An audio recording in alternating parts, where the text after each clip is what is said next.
Collection king Mohan Babu అసలు పేరు భక్తవత్సలం. మోహన్ బాబు హీరోగా అవకాశం పొందడం వెనుక ఓ ఆసక్తికర కథ ఉంది. అదేంటో ఇప్పుడు తెలుసుకుందాం.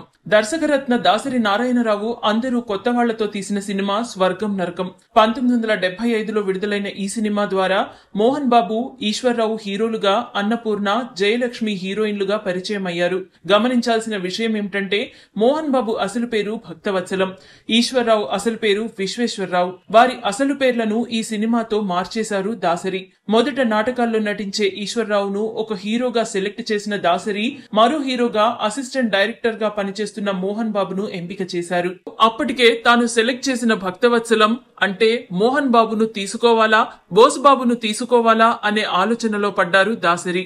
ఇదంతా గమనిస్తూ వచ్చిన దాసరి శిష్యుడు, ఆ చిత్రానికి అసిస్టెంట్ డైరెక్టర్ గా పనిచేసిన రవిరాజా పినిశెట్టి తన గురువుకు ఒక సూచన చేశారు. భక్తవత్సలం, బోసుబాబును షూటింగ్ లొకేషన్ అయిన విజయవాడకు తీసుకెళ్లి ఇద్దరిపై ఒకే సీన్ ను తీద్దాం. ఇద్దరిలో ఎవరు బాగా చేస్తే వాళ్లను హీరోగా తీసుకోండి. దానివల్ల రికమెండేషన్స్ కు తావు లేకుండా టాలెంట్ కు మాత్రమే విలువ ఇచ్చినట్లవుతోంది అని ఆయన చెప్పారు. రవిరాజా మాట డైరెక్టర్ దాసరికి నచ్చింది. విజయవాడలో షూటింగ్ ప్రారంభించి భక్తవత్సలం, బోసుబాబు మీద ఒకే ఒక సీన్ చిత్రీకరించారు దాసరి. షూట్ చేసిన ఫిల్మ్ ను అప్పటికప్పుడు మద్రాస్ కు పంపించి డెవలప్ చేయించారు. తర్వాత రోజు దాన్ని విజయవాడకు తెప్పించి ఒక థియేటర్ లో వేసుకుని చూశారు.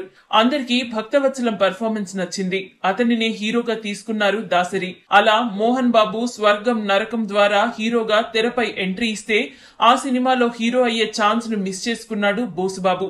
ఆ బోసుబాబు మరెవరో కాదు, తరువాతి కాలంలో బోస్ ఈస్ బాస్ అంటూ ఎస్వీఆర్ ట్రావెల్స్ ను విజయవంతంగా నడుపుతున్నది ఆయనే. సినిమా నటుడు కావాలనుకున్న బోసుబాబు చివరకు వ్యాపార రంగంలో సక్సెస్ అయ్యి బాగా సంపాదించారు. మొత్తానికి మోహన్ బాబు వల్ల బోసుబాబు బస్సుబాబు అయ్యాడు. అయితేనేం పలు రాష్ట్రాల్లో ఆయన ఎస్వీఆర్ ట్రావెల్స్ సర్వీసులు బాగా పాపులర్ అయ్యాయి.